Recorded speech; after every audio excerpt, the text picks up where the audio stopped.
It was finally spring, and you carefully lifted the traps from the water. You'd learned that to pull up traps, you had to be steady, slow, and consistent. It didn't matter how strong you were or how long you'd been pulling up those lobster traps. What mattered was the steady motion and not overexertion. It was your 5th trap of the day, and Charlie watched on. It's hard to think you'd ever thought of him as danger. Despite having only been in the village for a few months, your housemates were accepted immediately. The small village had set up systems for food production. Production was a generous term. It was seaweed harvesting. Almost solely seaweed harvesting.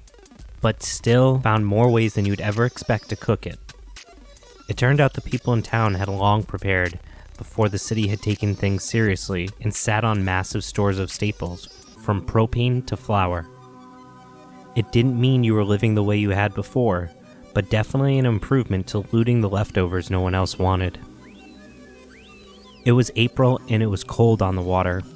You'd had some luck pulling in some rock crabs, and despite hating the taste of crab before, it might have been the most delicious thing you'd eaten in your life.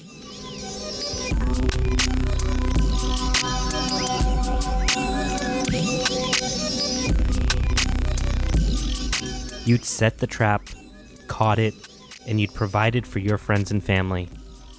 It felt incredible. Today, you were out for lobster. As the spring had settled in more, the tides had calmed, and Charlie felt better about bringing the boat closer to the rocky coast further north. You thought of your friends, how you'd watched them grow in the village. Once the awkwardness and the realization that no one needed to worry about the other, the locals swiftly got to work training and educating your group. Cooking classes, seaweed identification, water desalination, first aid and wound care, you name it. There were no leaders, no bosses, just jobs that needed to be done and people that needed to do them. The benefit of the freedom is that you could do one thing for a few weeks and switch with someone else later. Everyone got to try everything, and it created a sense of mutual respect. We were all in it together, quite literally. Despite being a small town far from other villages, there was still the fear of being seen and what that might mean. The fact that obviously people were still alive and surviving in small towns across the country wasn't forgotten, but without a regulated rule of law, there was no shortage of groups exploiting people as they could for whatever they could.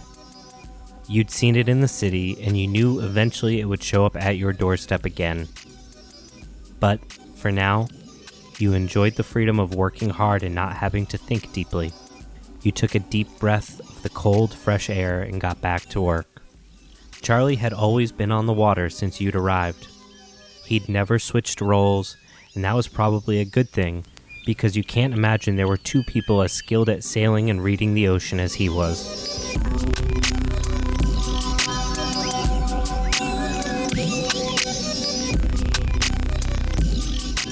He knew the inlets up and down the coast for 10 miles and could find everything from eels to shellfish, no matter the conditions. That didn't mean harvesting was easy, though. The town had proven to be resilient.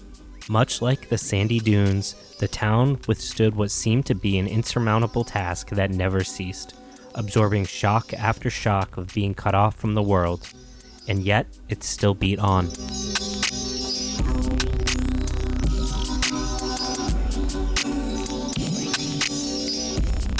Hey folks, welcome back.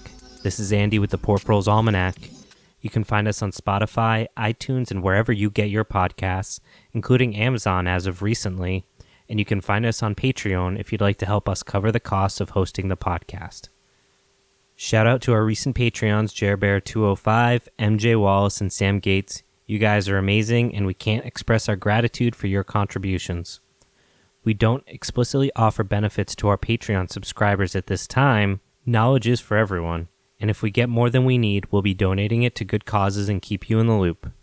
However, we did recently post a one-time episode on prepping for the election, which, despite only having been a month ago, feels like it may as well have been 6 months, and multiple years' worth of news have followed up since then, so I'm not even sure if it's relevant anymore. However, it is up there, so go check it out if you're curious what would have happened if RGB didn't die and if Trump hadn't caught COVID. That said, we do have a couple episodes that we've been working together on that I think will probably get dropped on Patreon because they don't have a place in the rest of the podcast. We're also working on getting some stickers done, and we've got the artwork all ready to go. It's just getting down to getting printed. And as I'm sure you know, right now is wild times, and everything is taking just a little bit longer. Lastly, while we do enjoy making this content, there's about 20 hours worth of work that goes into each episode, so any support we can get to offset our actual costs, we fully and wholeheartedly appreciate. So please go check us out on Patreon if you can.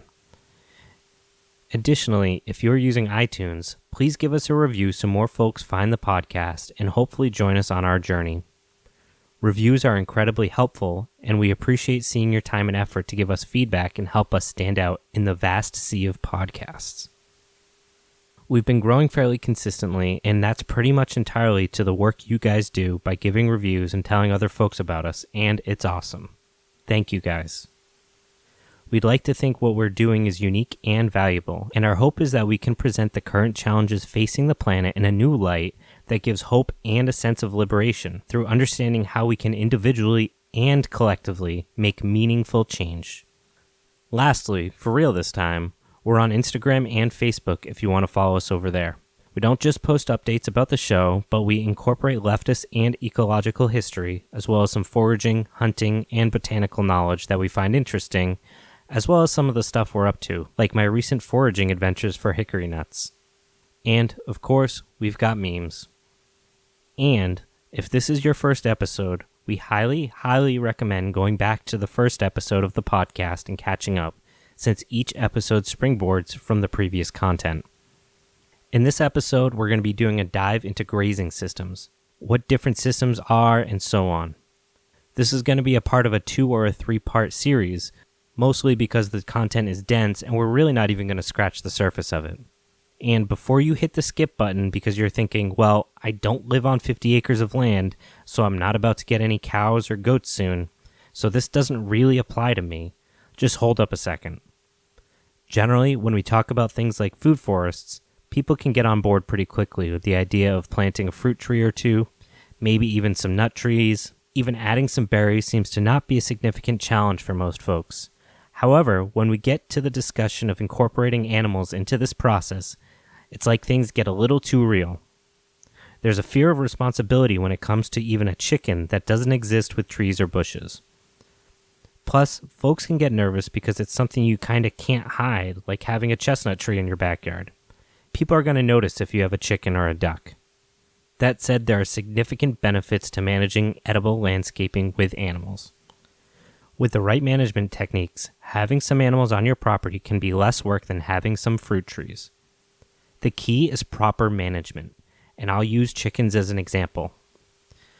If you talk with many folks with chickens, they'll tell you about how they're not too much work, but you have to watch for parasites, and will recommend a good book for chicken health and what to watch for when it comes to their feet, mites, and so on.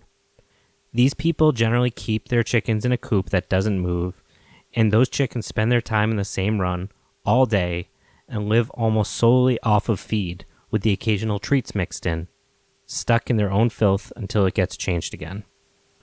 And that's not to speak disparagingly about people that have chickens in a coop and don't free range, but it does add another layer whereby controlling the chicken within a small range, it exacerbates the issues that chickens can have.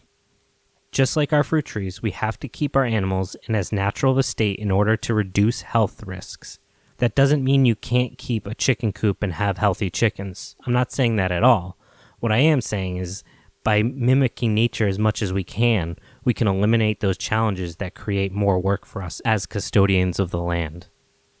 Nearly every animal kept for food, whether eggs, dairy, or as a meat, is a natural grazer, so we're going to talk about grazing management. And I know, you don't even have a dog, never mind a goat. That's cool. But maybe you're thinking about it. It's on that list of maybe in a few years, when I've got time and space. That seems to always be in a few years. I get it. It's scary if it's not something you grew up with.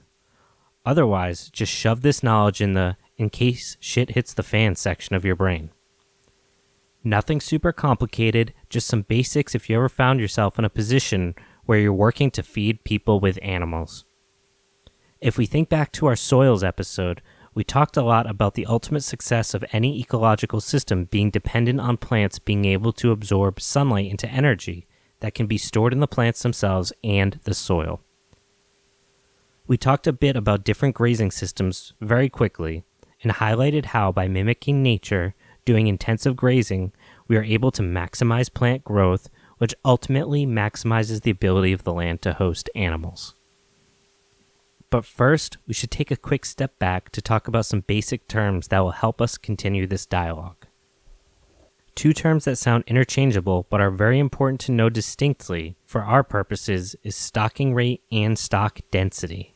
Stocking rate is how many animals can graze in a particular area for an extended period of time. Say, 10 cows on 10 acres would be 1 cow per acre, while stock density is the amount of animals present at a particular time in a very specific area, usually an area that's fenced off, called a paddock. Typically, animals are in paddocks for short periods of time, and as we discussed in the second soil episode, that the usage of paddocks can significantly impact the land's ability to sustain more animals. Before you start building out your grazing area, there's some pretty basic questions you might want to ask yourself. Realistically, what species and class of livestock are you going to raise? That is, are you looking to raise goats? And if so, for meat, for dairy, or both? Maybe goats and chickens? How much of the year do you want to utilize the pasture system? Is this just while the weather is good? Or are you looking to have your animals graze year-round, even in the snow? Because that is an option, even though most people aren't aware of it. What are the resources you have available to work with? How big is your land, and how big is your budget? What is the realistic potential productivity of your pasture system? If you live in the desert, 10 acres of land won't provide as much support as 10 acres in Oregon. What is your commitment level to the management of the system? That is, how much research are you willing to do? How much upfront planting and planning and seeding are you prepared for? And how much time do you have to transport animals around paddocks? Everyone loves fresh milk. They don't love getting up at 5 a.m. to milk the goat. Not keeping a rotation going or not keeping up with weed control one year can plague your grazing systems for years to come. There are systems that you can put into place that yield very high quality and quantities of forage, but if you do not have the time to manage the system intensely, you can't expect those returns. There's no use investing resources into fencing, water, seed, and equipment if you are not able to dedicate the time into animal movement or pasture management. And that's all the scary stuff. If that didn't scare you away, great. These are some of the questions you should be keeping in mind. But also, remember, it's really not that complicated. I didn't grow up with much for livestock. My grandparents had rabbits because we were Italian and that's what we did, and their neighbors had ducks. So that was pretty much my exposure growing up. When I decided to get chickens, even though I'd grown up around farm animals, even in a city space, the idea of actually doing it myself, the first thing I did, being the type of person I am, is I actually bought a book about chicken health. And I started following groups on Facebook about chickens and things like that. And the amount of stuff that was out there that people were asking about this about my chicken or that about my chicken, it just seemed overwhelming. And I thought, I'm never going to be able to do this. And I was like, how could I not be able to do this? People have lived with chickens literally for a millennia. Plenty of dumber people than I have survived with chickens. So I think I'm just overthinking it. And I was right. At the end of the day, there wasn't a lot to it with free-range chickens. Conversely, that also plays out in other animals. Of course, bigger animals come with other challenges, but that said, it's not as complicated as you might think when you start doing research. The hardest part, really, if you're passionate about something like this, is figuring out the system you want, the animals that you want, and getting whatever pasture system you want to use in place. This is where I think people get fumbled up. They decide, I want goats, and they know they might get cold feet, so they hurry up and get some with a little pen set up, and they've tried to figure out how to build up the pasture to sustain the goats, but the pasture can't overcome the goats grazing and it becomes a muddy mess, and you and your goats and your neighbors are miserable from the smell of shit, bugs, and constant muck. And I don't want that to happen to you. So, fortunately, you're listening to this podcast. So, that's not going to happen to you, right? We're going to talk about what it means to build up a sustainable grazing system. And because the system is designed in alignment with how nature functions and those core principles we covered in previous episodes, there will be minimal input from you over the long term, while your animals will be happy and healthy. Sound good? So in this episode, I'm not going to cover the different species. At some point in the future, we will do some episodes dedicated to different options of sheep, goats, chickens, turkeys, ducks, and guinea fowl, although I won't touch on cows or horses since I don't have much experience with them. So if you're considering getting some livestock, but don't know which is the best fit for you in your situation, eventually we will get you covered. If you're thinking from a prepping perspective, I always recommend trying to find the wildest form of every species. Those are the ones that will be able to survive in the conditions that we might be living in. Your goal with chickens, for example, isn't to get the heaviest layer, but actually probably the opposite, because there's almost no way to make chickens with what they lay today, an egg a day just about. There's no way to feed them enough protein from the natural environment. It's almost impossible.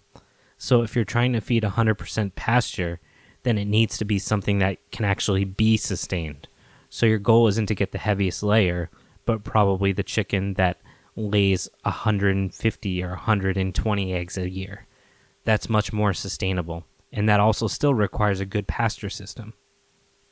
So that's kind of how you want to think about that process if you're thinking about, I want chickens that don't require inputs, or you want ducks that don't require inputs. Start thinking about which species are more related to wild species, and generally the ones that have the lower production, because they're not having to eat as much to offset that production. So, one of my favorite things about talking about grazing management is that 90% of it is about the plant life on the soil. Like we said before, we are limited in productivity by the energy from the sun, and it's our jobs as stewards of the soil to maximize this energy as it bounces from plant to soil to animal, back to plant, and so on. In economic terms, we refer to this process of following the capture and transfer of energy as the velocity speed of money. We're talking about the same concept, but in different terms, in terms of the sun's energy. So let's talk about how grass works, specifically in how it grows, what makes some species cool season and warm season grasses, and how this translates into maximizing productivity. Grass growth begins with a tiller, also called a shoot.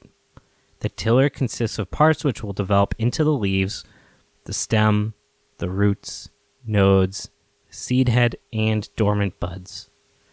From the tiller, nearly every part of the grass can be recreated, including new tillers.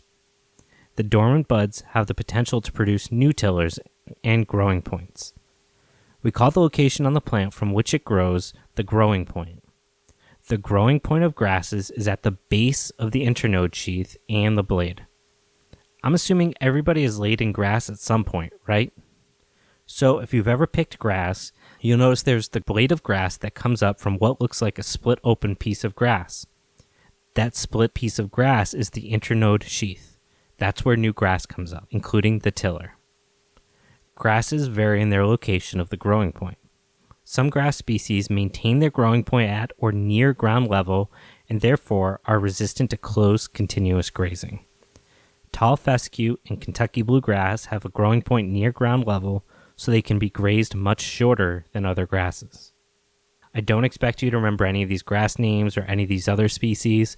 My hope is that when you walk away from this episode, you're going to be able to think, I understand the basic concepts, and if you ever need to go back and look up specific details about I've decided to get this species or that species of animal, you kind of know some of these basic terms when you see them, and you know the basic functions. So we'll be talking a bit about which animals are higher grazers and lower grazers and things like that. Those details are going to affect which species of grasses you want to plant. Anyways, other grasses elevate their growing point as the internodes, those areas where the grass blade comes up from, and elongate. Reed canary grass and smooth brome grass have elevated growing points. In this case, if the growing point is removed by grazing, any new growth must come from dormant buds.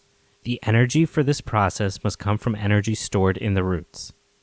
If some leaf area has been maintained on the plant, the initiation of the new growing point can take place without depleting energy stores. Think of the blade of grass as almost a fruit on a tree. Removing the fruit isn't going to cause any real significant damage unless you also take the branch too. Our goal is to keep the pasture in a vegetative state as much as we possibly can. The transition and reproductive stages are referred to as jointing stages, the point at which the grass leaf starts to elongate to form a stem. In the transition stage, the growing point is elevated and can be potentially removed by grazing in some species. Once the grass is in the reproductive stage, growth has been completed. The stem is elongated and bears a seed head. Any new growth must come from dormant buds. So allowing the grass to grow until full maturity is equal to allowing the grass to be overgrazed, in terms of how much work it causes the new grass to grow. However, if you allow it to go to seed, you may also be adding new seed to your pasture, which, depending on its thickness, may be something you need. It will not grow as aggressively after that, and nutritional quality is poorer than when it's vegetative. So, for 99% of us, our goal is to keep the pasture in a vegetative state as much as we possibly can. I know, that was a little dense. You might want to look at a graph of a piece of grass. I think I kind of explained the main points, but hopefully if you do need to re-listen to that, you can. So what this means is that we want to keep grass kind of short. And unlike when we look at our mowed front lawns, short for us means taller than 5 or so inches, and depending on species, generally under a foot. One of our goals must be to maintain leaf area to allow the plant to continue to manufacture energy at all times, which means it must have some length to absorb sunlight. If we allow pastures to become overgrazed, there are numerous negative effects. First and foremost, overgrazing limits the plant's ability to manufacture energy. This reduces growth rates and reduces the velocity of solar energy through our system. When the plant cannot store adequate energy, it will be slower to regrow after being grazed. It will also be less likely to survive the winter or be slower to start growing in the spring. Effective grazing management will maintain at least some leaf area on the pasture plants after grazing to jumpstart regrowth. It is highly recommended to include legumes such as clover and alfalfa in your pasture mix.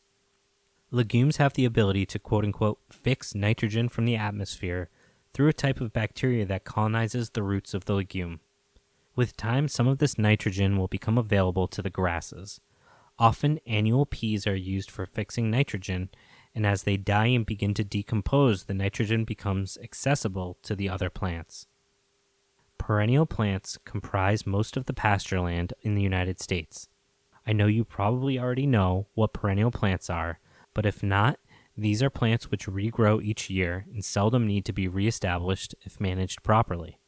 This makes them economical to use for grazing, and in a time when maybe you can't get seeds again. The majority of perennials are grasses and legumes. Understanding the strengths and weaknesses of perennial grass and legume species is important to grazing management. Using diverse mixtures of grasses and legumes usually makes for a more productive and resilient pasture than using any one species alone.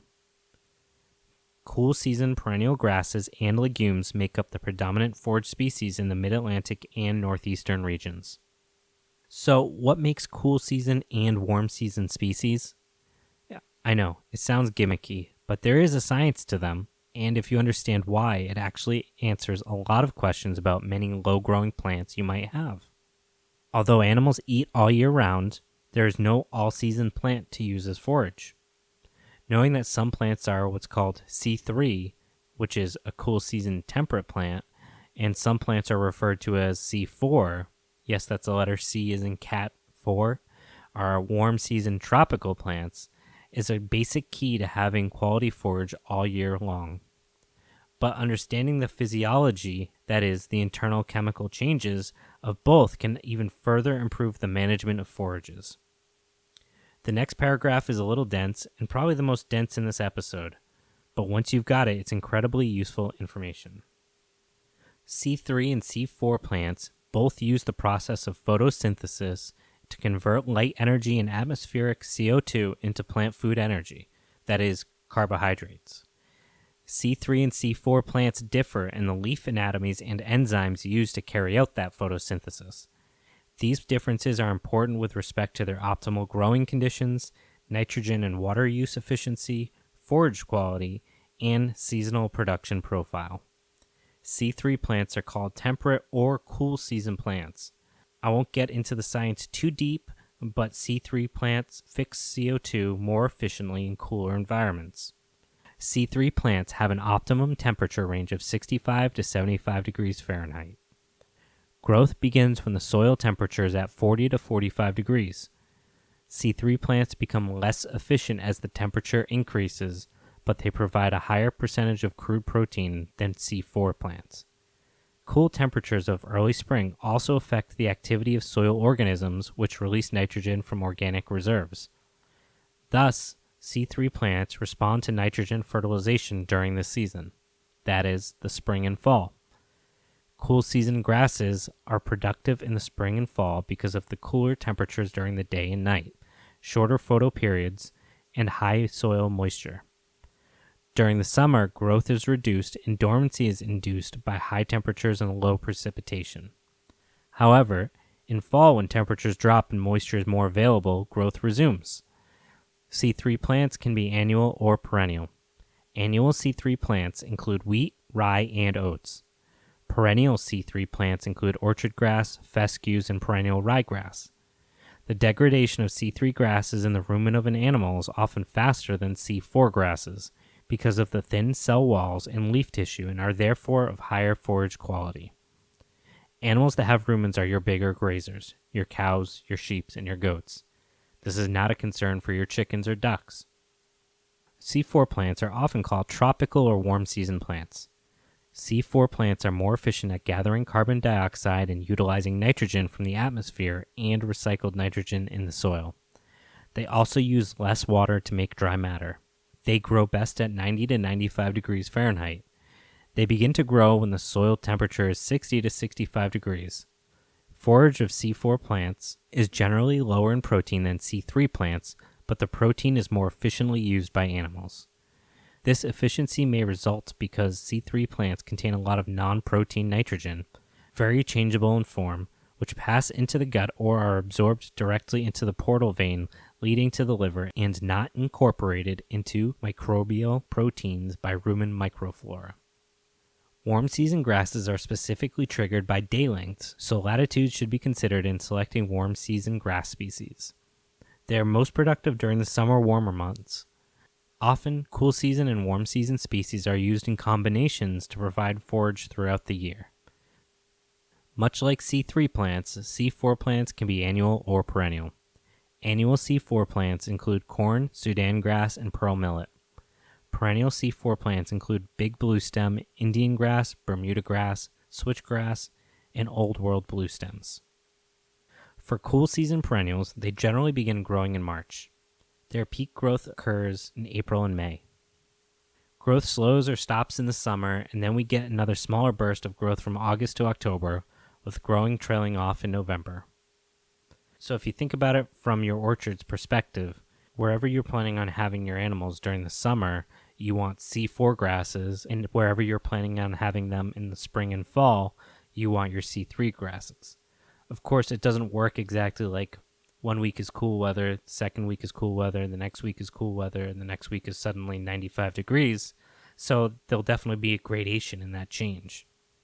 With that said, I want to cover quickly the most common perennial grasses and their benefits and challenges, and I'll talk a bit about which ones I personally have. The first is Kentucky bluegrass, which you've probably heard of before if you don't recognize it outright. It's a sod-forming species that can tolerate very low grazing. Goats and sheep tend to be low grazers, so this is a really great grass for them. Kentucky bluegrass tends to be present in very old, long-established pastures.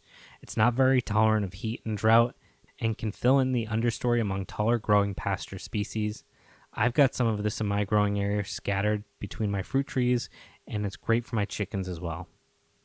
Orchard grass, another common grass, is a bunch grass that has good palatability and reasonable summer growth. It mixes well with legumes and spreads only by seed, meaning if you have a bare spot, don't expect it to grow and just continue to cover up anything that's open. Tall fescue is also a bunch grass, but can form a very heavy sod via rhizomes. It also spreads by seed. It's very resilient, tough, and something that I use because it has good heat and drought tolerance. So if you're on sandy soil like I am, it makes a lot of sense to use it. Timothy is one of the most common bunch grasses that works well as a part of a diverse mix. It's very palatable and can tolerate heavy, wet soil. Timothy does not produce well during the summer and does not do well with heat or drought. So if you have sandy soil like I do, it doesn't make a lot of sense. Perennial ryegrass is another bunch grass that establishes rapidly but only spreads by seed. It's a very highly palatable species, has higher levels of digestibility and sugars than other grasses. Therefore, it is usually favored by various animals. Mixes well with legumes, which is always important. The only challenge is that it doesn't tend to be long-lived, so even though it is a perennial, that doesn't mean it's forever perennial. I've got some of this in my field, and my chickens and ducks both love it. So that's all I wanted to cover with grasses. Wasn't too painful. I think I only covered 4. So let's switch gears and talk a little bit about nitrogen fixers and how you'll want to pair those with your grasses, starting with alfalfa, the most expensive. Alfalfa is tap-rooted, meaning it is one main root which goes straight down. It's a perennial legume that has good tolerance of heat and drought. It does best on well-drained soils and does not tolerate clayey soils. It's great because it's a good filler. Animals like to eat it. It's high in protein, and it also fixes nitrogen into the soil. All around, it's a great thing to have if you can afford it. Red clover is another perennial that happens to be a legume, and it tends to be short-lived. It's very tolerant of heat and drought. You usually have to reseed every once in a while if you don't let it naturally reseed. It can tolerate heavy soils, but prefers good drainage. It is very often to self-seed, so it's something you don't have to worry about too much, despite being a short-lived perennial. White clover, another clover, is also a perennial legume. It can spread by rhizomes. Ladino white clover varieties are taller growing and yield more than common Dutch white clover, which is often found in pastures and fields. While it's not as drought tolerant as red clover and alfalfa, it does better on well-drained soils. It's definitely something to include because it does add some diversity. And there's a bunch more out there. This is only scratching the surface. It's barely even scratching the surface, to be honest.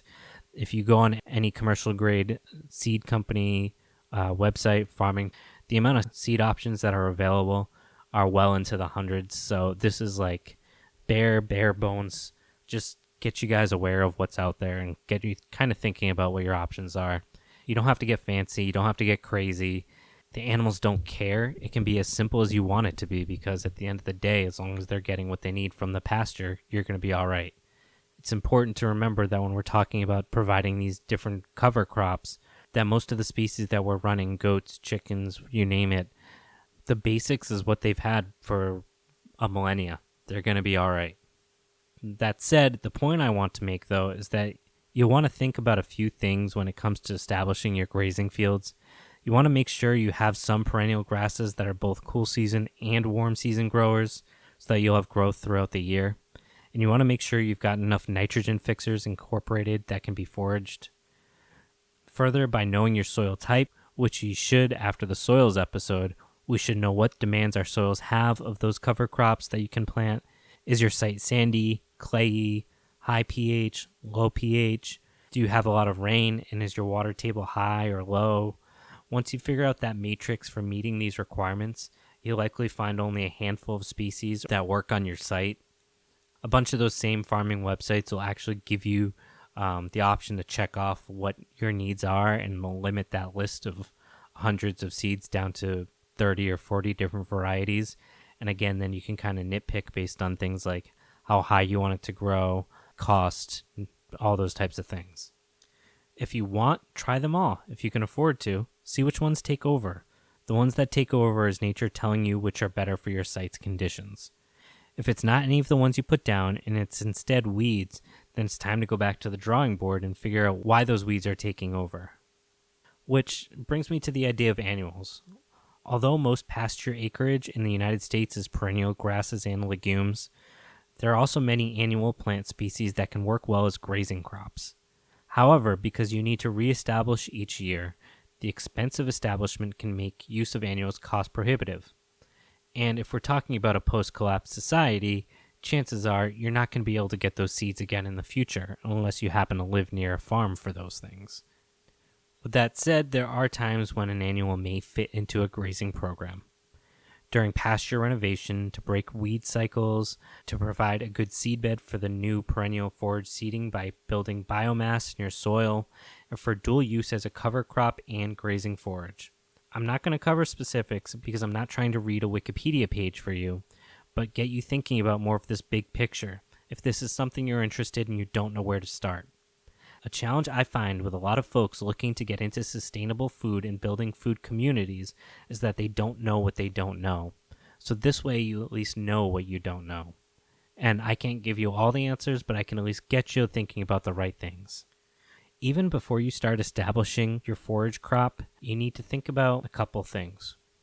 You need to consider when you want to plant your seed, that is, spring, summer, fall, or winter. Prepare your fields in advance of that date, which involves getting your soil tested, or if you've already had it tested and you know what your soil needs, making those adjustments that you need to do. As I always tend to be doing, this means this reverse planning process. That is, if you want to get goats next fall, what do you need to do to get seed down for this spring? Which means, what did you need to do the previous year to prepare the soil? We'll begin with considerations on when to seed, and then we'll talk about soil testing. Then we'll go over a timeline of things to consider 1 year and at 6 months prior to seeding. We'll wrap up with some guidelines for doing the actual seeding. You not only need to decide in what year you're going to plant your forage crop, you also need to decide on what season. The season in which you decide to do your seeding will inform your timeline for preparations. As you're deciding when you'll plant your seed, consider the following pros and cons of seeding during the different seasons. Late summer is generally considered the most successful time to do a forage seeding in the Northeast. An early maturing grain crop can be grown and harvested, the seedbed prepared, and the forage crop seeded before late August. Fall rains and cool temperatures provide an ideal environment for forage seedling growth and establishment. Furthermore, late summer seedlings typically have less competition from weeds as compared to spring seedlings. Further, by having already grown a grain crop, we can use that as cover for the seeds to help inhibit weed growth and retain moisture. We haven't talked about natural farming yet, and that's something we'll be talking about in the near future. But by using those natural farming methods, we are able to effectively limit competition from weeds and also increase our germination rates of our seeds. Spring forage seedlings are common throughout the Northeast and can be as successful as late summer seedlings. However, wet soil conditions make preparing a good seedbed difficult. Increased weed competition and the possibility of summer droughts also increase the risks of planting forage seedlings in the spring. And with climate change, it seems like summers are becoming drier and longer, so the challenge for growing in the spring is going to be even more competitive. Now, soil pH impacts the availability of nutrients to plants. For best pasture performance, you'll want to maintain a soil pH between 6.0 and 7.0, with 7.0 being neutral. Over 7.0 is basic, less than 7.0 is acidic. You can try to neutralize your soil with lime or with ash, depending on where your current soil's pH is, and further, you can try to use species that are more accommodating of your soil's pH. That's another one of those choices you'll have when you're looking at a seed list. Further, some species are better suited to certain soil types than others. For example, alfalfa does not tolerate poorly drained or low pH soils, while red clover and reed canary grass perform very well under these conditions. While it is often difficult and expensive to change soil characteristics, you can select forage species that are adapted to specific soil conditions. Proper matching of forage species to soil characteristics not only makes establishment easier, but also improves production over the life of the stand. The 6 months prior to seeding is your last chance to adjust soil pH. Most agricultural grade limestone, that is, the bags you can get for about $3 at Lowe's, require about 6 months from time of application until it effectively changes the soil pH. Consequently, adding lime to raise the soil pH within less than 6 months of seeding will generally result in forages being seeded into soil with a pH lower than what you want. If the crop rotation permits, the 6 months before seeding is your final opportunity to control those perennial weeds that will be difficult or impossible to control once the forage is seeded. Seeding depth and seed to soil contact are critical. A general rule of thumb is that seeds should not be placed deeper than 5 times their diameter. For most forage crops, seeding depth should not exceed 3/8 of an inch. Deeper seedlings will drastically reduce the number of seedlings that will establish. Something as simple as running a rake over the field a few times is enough to ensure seed viability. After planting, seeds must absorb water from the soil before they germinate. Poor seed-to-soil contact will delay water absorption, allowing seeds to dry after absorbing water, and in general cause poor germination and forage establishment. Legumes have the ability to convert atmospheric nitrogen into plant nitrogen through a symbiotic relationship with rhizobia bacteria. In many soils, sufficient numbers of rhizobia bacteria are already present to adequately infect legume roots, particularly if the same legume species has been grown in the field within the past few years. Inoculation, that is, adding rhizobia bacteria to the seed prior to planting, is recommended when the legume being planted has not been grown in the field for the past 3 years. Inoculation is inexpensive insurance that sufficient bacteria will be in the soil for proper nitrogen nutrition of the legume plant. Most times, when you buy seeds, they'll ask you if you want inoculated seeds or not, and usually the price isn't much different. So, if you can afford the few cents, get the inoculated seeds. Nurse crops are typically small grain species that are used to provide protection to the target forage species as it gets established. Using these species as a nurse crop with spring forage seedlings is a common practice. A nurse crop can reduce the potential for soil erosion and weed infestations, but they also can compete with the forage seedlings for light, moisture, and soil nutrients. If you decide to use a nurse crop, remember to seed the nurse crop at a reduced rate, say at 1/3 of the rate of what you're putting down for your actual ground cover, and mow the nurse crop off when it is in vegetative stage to minimize competition with ground cover seedlings. Now, maybe you don't need to establish a new pasture because you already have pastures. However, pastures can be less productive over time for various reasons, including soil fertility declines, weeds take over, legume populations decrease, or desirable species become sparse because of poor grazing practices. This is often related to management issues, such as overgrazing.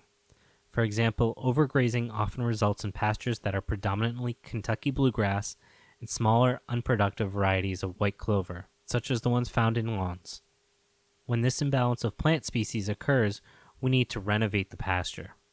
The goal of pasture renovation is to restore balance to the pasture system and bring it back to its optimal production status.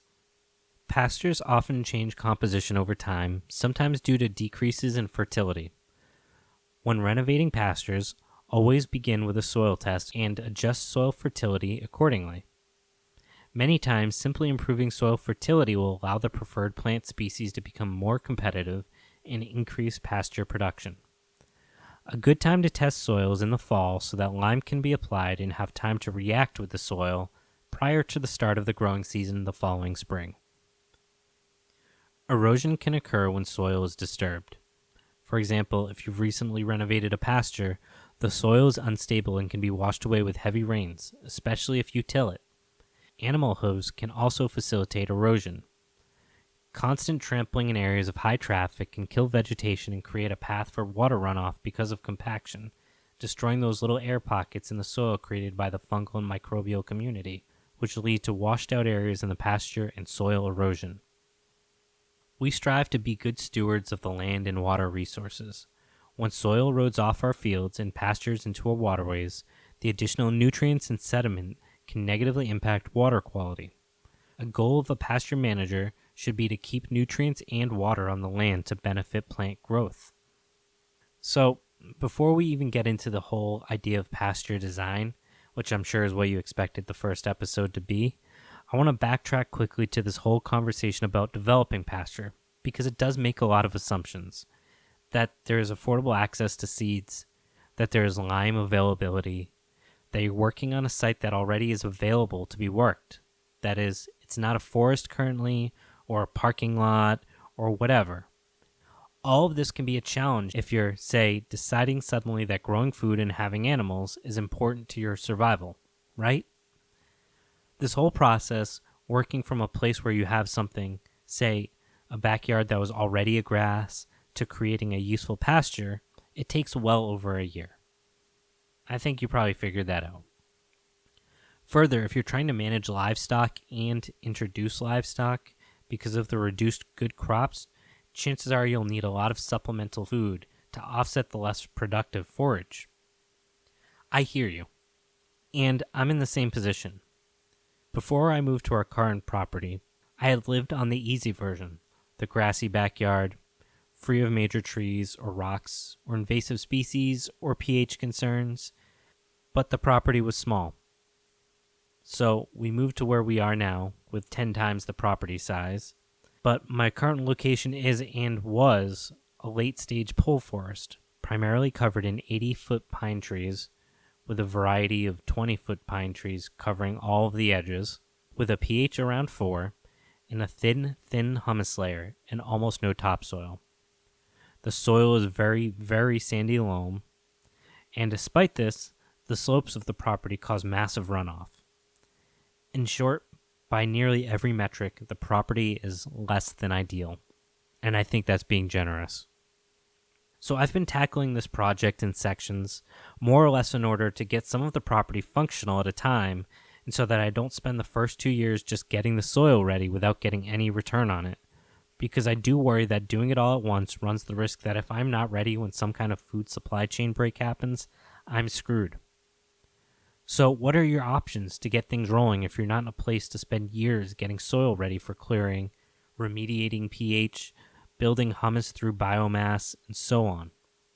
First, identify the best spots on your property. So I mentioned that there are slopes with runoff issues on our site. So in keeping in mind with what we had discussed in the forest ecology episode, the bottom of the slope offers the best soil on our site, and conveniently also is close to our house, so this made an ideal placement for our annual vegetable garden. Additionally, we started clearing the land where the garden would go and the southern regions, primarily the southeastern region of the garden, to increase light access without increasing temperature extremes to the annual garden.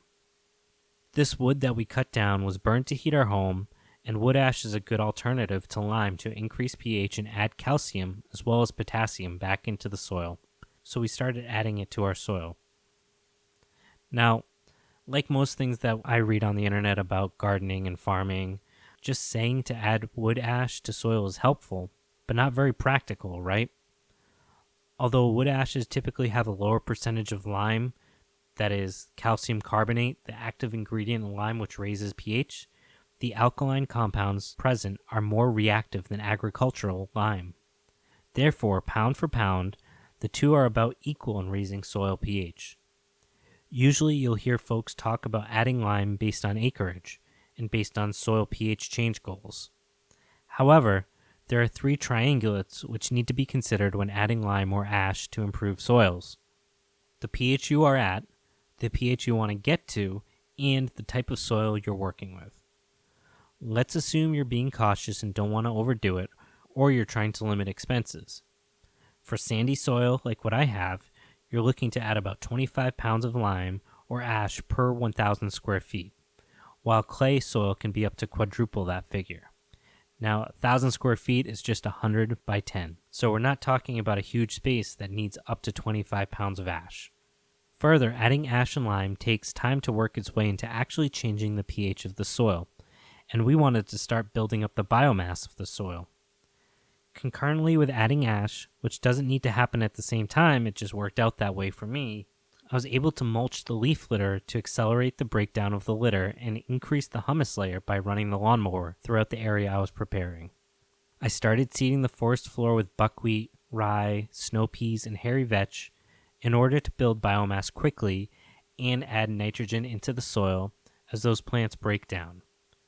While seeding, I focused on thinning the forest enough to get light penetration into the forest floor, aiming for about 40% light exposure in order to help germination of the understory. During late summer, it was a great time to drill in my pasture seed of clover and grasses while the buckwheat was getting ready to get chopped down in order to provide protection for the seedlings. The various grasses and clovers thrown down were used because they were ideal either for low pH soil or are pretty resilient in any types of soil. The cost of the seed for the quarter acre that I put it down on was roughly $250. With this $250, I was able to provide firewood for my heat, use the branches for kindling, and anything that wasn't good for firewood went into hugel mound beds for my annual garden. Anything extra stacked out of the way for future use. I try to remove as little as possible from the property since all plant matter is stored energy from the sun, and I'm not giving away any of it for free. As the tree canopy continues to be thinned, I planted and will continue to plant whips and seedlings throughout the property based on a plan I put together to create the system I want to use, which is the subject of another episode. Hopefully this will give you an idea of the process a bit, and I didn't discuss land alterations or water systems management, but it should give you a very basic idea of transitioning your property from what you have to what you want in a practical way that doesn't involve thousands of dollars of equipment, which is a major barrier to folks. At this point, we've reviewed most of the big picture pieces of developing pasture for grazing.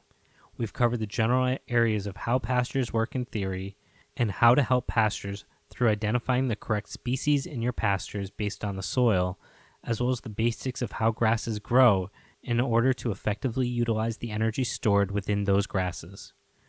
With this basic foundation, you can, if you're interested, start identifying species that may work with you in terms of pasture crops before we even dive into pasture systems and other issues in regards to water management. In our next episode, possibly the next two, we'll cover some of the practical pieces of pasture planning and management, including different pasture systems, some of which we have covered in the soils episode, traditional and modern fencing systems with a focus on systems that don't rely on supply chains to maintain their sustainability, water, and some of the philosophical components that are inextricably tied to the livestock process. As always, we hope you enjoyed this episode. Until next time, this is Andy, and this is the Poor Pro's Almanac.